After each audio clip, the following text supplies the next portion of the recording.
Newman Haas and go to the harder compound. Let's check in with Lyn St. James. Okay.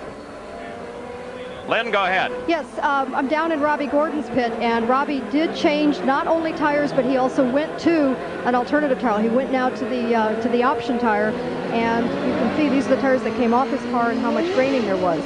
I know that Scott Pruitt, when he changed tires, he stayed with the same compound. There are stickers, but meaning that they've had no breaking in at all, and they're hoping that with the fact that they're running under yellow for a couple of laps, that'll be able to help scrub the tire in. Boy, look at those tires, Bobby. Now what that is, what they mean by the graining, boy, look at the fluid come out of Rahal's car on the left side there.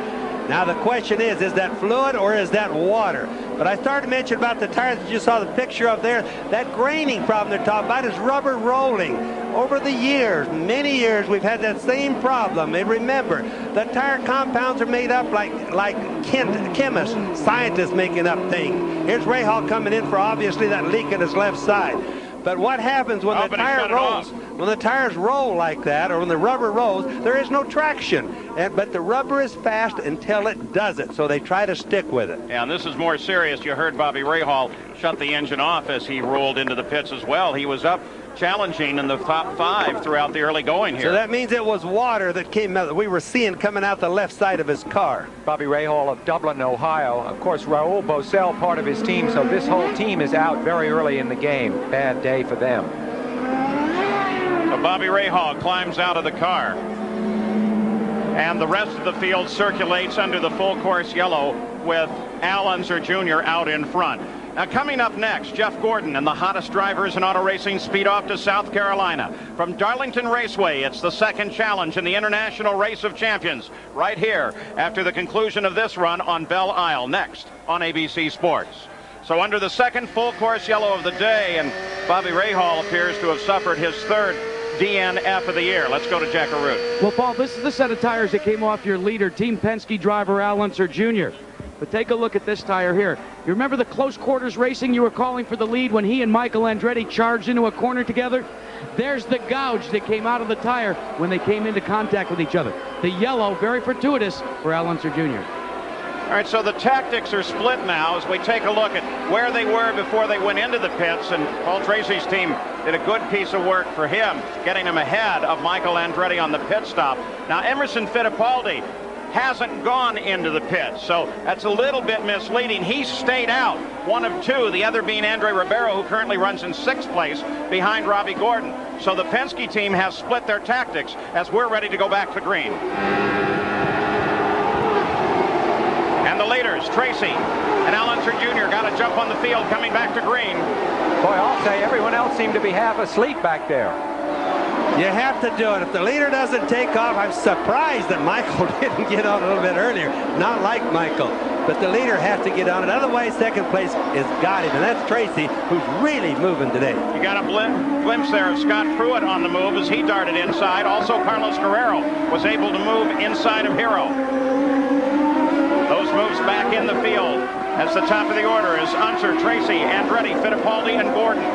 Remember that the two leaders raced for the same team last year.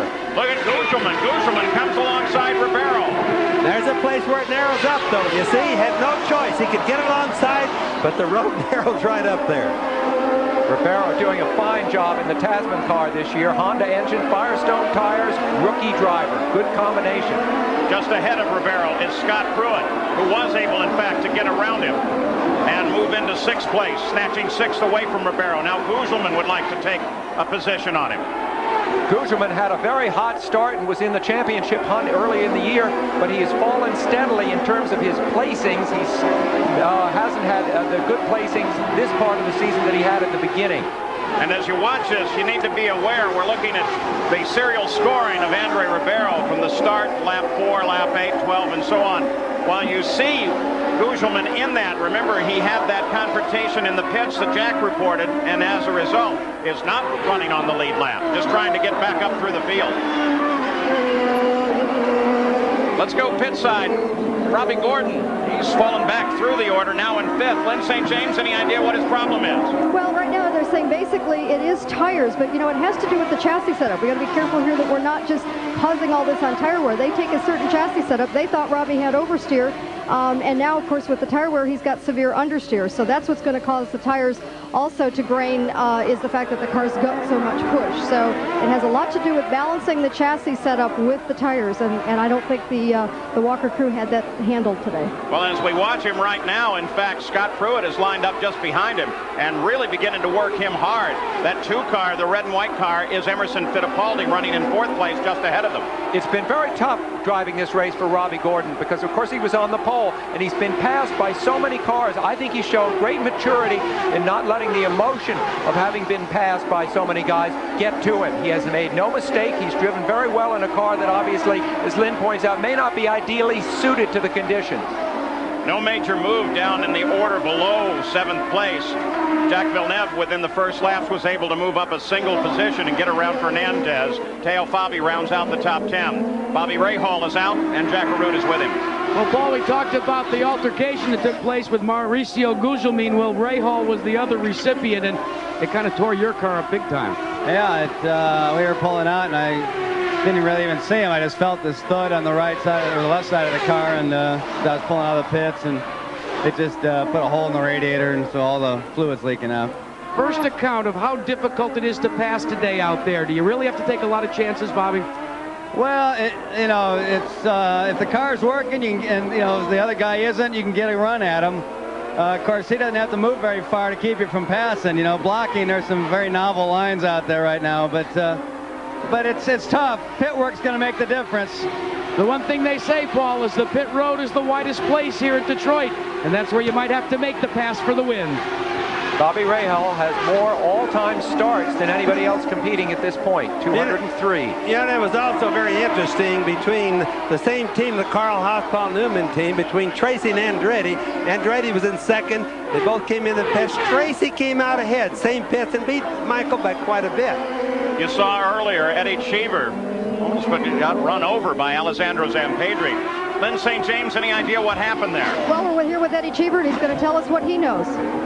Well, the yellow had just come out. We were running like ducks in a row, everybody 1 inch behind the other. The yellow came out, and I went around, I think it's turn 4, turned into turn 5, and somebody just hit me in the back really hard. I think it was Zampedri. I don't know what he was thinking of. I have no idea whatsoever. Maybe he's colorblind. Maybe yellow is not one of his favorite colors. Very disappointing and very sorry for you. I know you're going to get a win this year. I'm getting tired of this. And very eloquent. Eddie Cheever has such a good way of putting those things like that. He's very mad. He feels that Zampedri just ran right over the back of him, which incidentally we saw on the cameras, didn't we? Yep, the video was fairly clear on that one. The only thing that we didn't look for, we may have seen, is the presence of the yellow flag in the middle of all that. Emerson Fittipaldi, he's 4th place. There's 5th place Robbie Gordon. Scott Pruitt right behind him. That battle for the moment is broken off, but could resume at any time. At the top of the order, of course, Al Unser Jr., followed by Paul Tracy and his Newman Haas teammate Michael Andretti. The red and white car right to the left of your screen there, of course, is Emerson Fittipaldi. Right there, they're going by. The car looks like very much like Little Al, so sometimes you get it confused. The number 2 right there. Robbie Gordon right behind. So Robbie Gordon, then Pruitt, then Ribeiro. Look at Pruitt close in. Pruitt still looking for any chance he can to get inside of Gordon. He can't seem to get another line on Gordon, Paul. Taking a look down from the Honda Helicam now on the long run around the casino, the old casino here, not active anymore. In fact, it serves as a media center and guest relations center here today at the track. Now around the hospitality area and then onto one of the faster straights. So here, it's Paul Tracy chasing Al Unser Jr. for the lead, followed by Michael Andretti, Fittipaldi, and Robbie Gordon. Back at the ITT Automotive Detroit Grand Prix, we now have 23 laps complete of the 77-lap scheduled distance. 1 pit stop has already been made. There's been a revolving battle around the front of the field. Al Unser Jr. has it right now. A change in 2nd and 3rd place as Paul Tracy was able to get around his teammate during the pit stop. Let's go to the pit side. Update on this tire situation. Seems to be getting serious, Lynn St. James. It's very serious, and you've seen what grainy tires look like. Well, I just wanted to show you, these are the tires that came off of Scott Pruitt's car, and I mean, these are just really clean, nice, worn tires. So if you can get that right chassis set up, balanced with the tire wear and the tire compound you're running, you can get the job done, and this shows that it can be done. The group that we're watching right now is being led by Emerson Fittipaldi, who, of course, did not make a pit stop when the leaders did. He vaulted up from around 14th position to 4th, where he's running now. It's a gamble, of course, but he seems to be keeping pace very well, effectively, with Robbie Gordon, who was the pole sitter. He's doing a hell of a job. And you know, to talk about the tires just a little bit more, what's happening is what they call graining, the tire that's rolling up that we saw in the Goodyears earlier, is coming off. And it's going to the outside of the track where the cars are not running. In other words, pick any corner and look at the outside of the groove, and it's piling up out there. Now what this is going to do is thin the groove down, make it skinnier. Places to pass are going to become harder. Being up in front is going to become more important before this happens. The worst is going to happen later in the race. Sky continues to be overcast, so no bright sun coming down on this track, though it appears that the sun would like to break out at any time. Tremendous crowd here lining this track almost the entire distance. In fact, I think about every place that someone is allowed to stand, there are people standing watching this run, including a bunch of them hanging off of a bridge watching from the fountain area. There was a time when Emerson Fittipaldi almost seemed to own this race, winning it back in '89 and '91. So watching now for Michael Andretti as he closes in on second place Paul Tracy. A ride with Michael, and there is Tracy looking back. So the top looking forward, below looking backwards.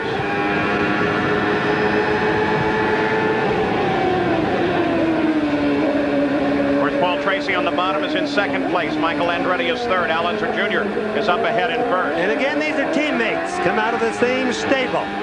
And you know what makes this so neat is that this is really the way the driver feels. He's both simultaneously aware of the car in front and the car behind in a battle. And keep a close eye on Michael's hands and his helmet as he bounces around this circuit.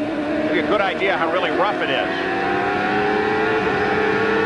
Watch, too, that they do not shortcut these curves very much. The curves are fairly sharp, and it throws the car too much when they try to shortcut them.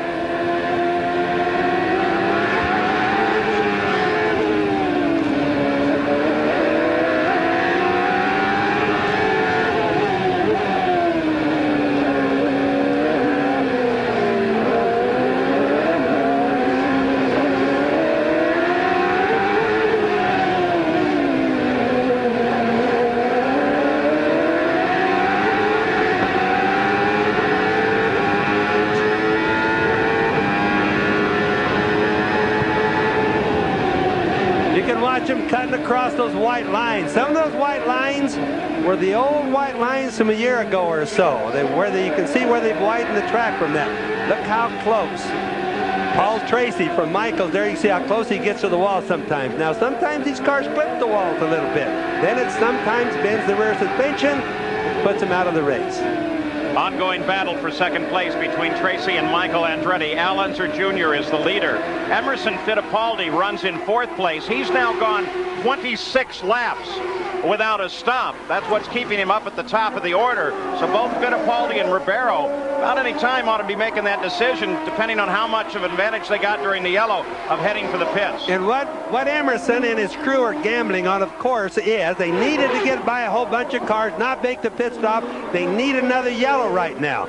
That would keep them back up in front. So that was what their gamble was. Jack Arute, the tactic that's being played by Team Penske, splitting the stops on their cars. Well, I've been trying to get a hold of you, Paul, because that's exactly what's happening. They've split the cars because it looks as if, and we say looks as if, Chuck Sprague may roll the dice with Emerson Fittipaldi and try and make this a one-stop race.